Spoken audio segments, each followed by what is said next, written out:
প্রিয় দর্শক, আজ এমন কিছু কপাল পোড়া মানুষের কথা আপনাদেরকে শোনাবো যাদের কথা হয়তোবা এর আগে আপনি শোনেননি। আল্লাহর একটা আযাবের পরে আর একটা আযাব আসার পরও যদি আমাদের ভিতরে কোনো প্রকার পরিবর্তন না আসে, আমাদের যদি চেতনা না জাগে, তাহলে আজ আপনাদের একটা বার্তা দিতে চাই। বার্তাটা হলো, পবিত্র কোরআন বলছে কিছু মানুষ আছে যাদেরকে আল্লাহ তাআলা সৃষ্টি করেছেন জাহান্নামের জন্য।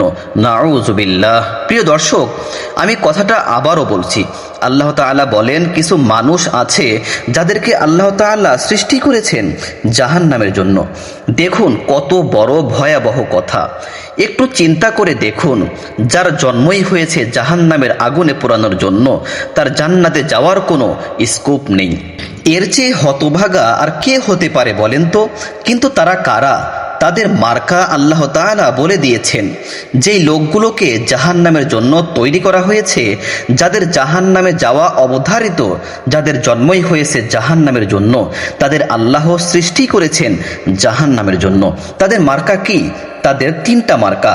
নম্বর এক, তাদেরকে আল্লাহ তাআলা অন্তর দিয়েছেন, কিন্তু সেটা দিয়ে তারা অনুভব করে না, তাদের কোনো উপলব্ধি নেই, তারা শেখার চেষ্টাও করে না, এবং এই লোকগুলোর অন্তরে আল্লাহ তাআলা মোহর মেরে দিয়েছেন।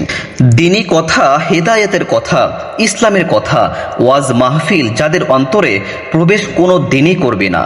তারা শুনেও না, শুনতেও চায় না, অথবা শোনার ভান করে, বুঝেও না বোঝার ভান করে, কোনো কথাও তাকে ধরে না। এটা একটা লক্ষণ, এটা একটা মার্কা যে আপনাকে মহারোগে ধরেছে। যদি কখনো এমন রোগে আক্রান্ত হয়ে যান, দ্রুত চিকিৎসার ব্যবস্থা করেন, কেননা রব্বুল আলামিন এই রোগে আক্রান্ত ব্যক্তিদের জাহান্নামের জন্য নির্ধারণ করে রেখেছেন। নিশ্চিত জেনে রাখুন, এই রোগটি জাহান্নামে ধরা রোগ। যাদের অন্তরে মরিচা পড়ে গিয়েছে, তাদের মূলত জাহান্নামের রোগে ধরেছে। যাদের হাজার হেদায়েতের কথাও কোনো কাজ হয় না, অন্তরটা একেবারে শক্ত হয়ে গিয়েছে। একজন মানুষ ইন্তেকাল করলো, তার মধ্যে কোনো ভ্রুক্ষেপ নেই, তাকেও যে একদিন মরতে হবে, এই খাটিয়ায় যে তাকে শুতে হবে, সে খাটিয়ার পাশে দাঁড়িয়েও সে এই বিষয়টা ভাবছে না। তার অন্তরে এতটাই জং ধরেছে। এই জাতীয় অন্তর যদি আপনার হয়ে থাকে, আপনার অন্তর কিন্তু গলবে না। আমাদের ভিতরে যদি এই চরিত্রটা থাকে যে আমরা কথা শুনবো কিন্তু তাতে আমাদের পরিবর্তন হবে না, তাহলে এর মানে হলো এই আয়াতের লক্ষ্য বস্তুতে পরিণত হচ্ছি আমি, যে আমার জন্ম, আমার সৃষ্টি হয়েছে জাহান্নামের জন্য। এই বিষয়ে ব্যাপক আশঙ্কা সৃষ্টি হয়ে গিয়েছে। যদি আপনার মধ্যেও এই রকম লক্ষণ প্রকাশিত হয়ে থাকে, আমাদের সমাজে কিছু মানুষ আছে যাদের একান দিয়ে ঢুকে সেকান দিয়ে বের হয়ে যায়। এত ওয়াজ, এত নসিহত, এত আয়াত, এত কিছু বুঝে শুনে জানে, কিন্তু তারপরেও না জানার ভান করে। উদাসীনতা তাকে গ্রাস করে ফেলেছে। মানুষের সামনে লাশের পরে লাশ পড়ছে, এই দিকে করোনা যেতে না যেতেই বন্যা এসে হাজির, কিন্তু তারপরেও মানুষ হিদায়াতের পথে আসছে না। দীর্ঘমেয়াদী সর্বগ্রাসী কোনো বিজ্ঞানী তো বলছেন পৃথিবী আর আগের জায়গায় ফিরে আসবে না, পৃথিবী তার পরিণতির দিকে আগাচ্ছে, এরপরে কিয়ামত আসছে। আল্লাহু আকবার। আস্তে আস্তে পৃথিবী শেষ হয়ে যাবে। করোনার এই ভয়াবহতা, এই প্যান্ডামিকে এটা স্পষ্টভাবে নির্দেশ দিচ্ছে যে এই পৃথিবী তার পরিণতির দিকে অগ্রসর হচ্ছে। আগের মতো স্বাভাবিক অবস্থা আর আসবে না বলে কোনো বিশেষজ্ঞ ইতিমধ্যে মতামত দিচ্ছেন। এরকম পরিস্থিতি এসেও যদি আমরা আল্লাহর দিকে রুজু না হই, তওবা না করি, চোখের পানি না ফেলি, সংশোধন না করি, তাহলে আল্লাহ তাআলার কাছে আমরা কি নিয়ে দাঁড়াবো? আল্লাহ রাব্বুল আলামিন আমাদের সবাইকে সংশোধিত হওয়ার তৌফিক দান করুন। যাদের সৃষ্টি হয়েছে জাহান্নামের জন্য, তাদের দ্বিতীয় মার্কা হলো তাদের কান আছে, তারা কিন্তু কানে শোনে না, অথবা তারা শুনে কিন্তু কোনো কিছুকে গ্রহণ করে না। তাদের চোখ আছে, চোখ দিয়ে দেখে আল্লাহর কুদরত, চোখ দিয়ে দেখে আল্লাহর পাকড়াও, আজাব, গজব, সব দেখে, সব দেখছে। জালেমের পরিণতি, হারাম খোরদের পরিণতি, সব কিছুই দেখে, কিন্তু দেখেও শিক্ষা গ্রহণ করে না।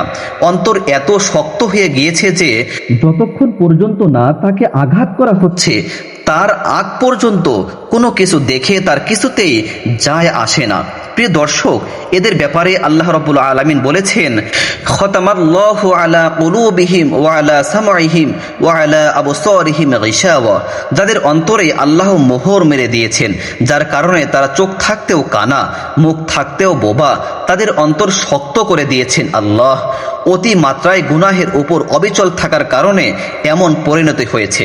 প্রিয় দর্শক, এই জাতীয় লোকদের কোনো হিতাহিত জ্ঞান নেই, চেঞ্জ আসে না, পরিবর্তন আসে না। আল্লাহ বলেছেন এই মানুষগুলো হলো বালহুম আদল, বা চতুষ্পদ জন্তুর মতো। চতুষ্পদ জন্তুর যেমন কিছু দেখেও বোঝে না, কিছু শুনেও শোনে না এবং উপলব্ধি করার ক্ষমতাও নেই, এই লোকগুলো বাহ্যিক অবয়বে যদিও মান এবং হুঁশ সম্পন্ন মানুষ বলা যেতে পারে, কিন্তু কার্যত তারা আসলে চতুষ্পদ পাওয়ালা জন্তু হয়ে গিয়েছে। এত পথ হারা মানুষ যারা কোনো ভালো মন্দ কান দিয়েও ঢোকে না, অথবা এদের চাইতেও বেশি পথ হারা হচ্ছে তারা যারা শুনতেও চায় না এবং সরাসরি এর বিরুদ্ধাচরণ করে। আল্লাহ তাআলা আমাদের সবাইকে সেই হতভাগ্য মানুষের কাতার থেকে মুক্ত হওয়ার তৌফিক দান করুন। প্রিয় দর্শক, হয়তো মনে মনে ভাবছেন এমন কিছু লক্ষণ আমার মধ্যেও আসছে, আমি তার পরিবর্তন চাই। আমি চাই আমার অন্তর আল্লাহ রাব্বুল আলামিনের দিকে ফিরিয়ে নিতে, আমি চাই আমার প্রভুকে খুশি করতে, আমি আমার কলবে দিন ঢুকাতে চাই। তাহলে প্রিয় দর্শক, আজ থেকে দোয়া করতে থাকুন, ইয়া মুকাল্লিবাল কুলুব সাব্বিত কলবি আলা দীনিকা, ইয়া মুকাল্লিবাল কুলুব সাব্বিত কলবি আলা দীনিকা। হে কলব পরিবর্তনকারী মালিক, হে কলবের মালিক, আমার অন্তরকে দ্বীনের প্রতি অবিচল করে দিন। আমিন।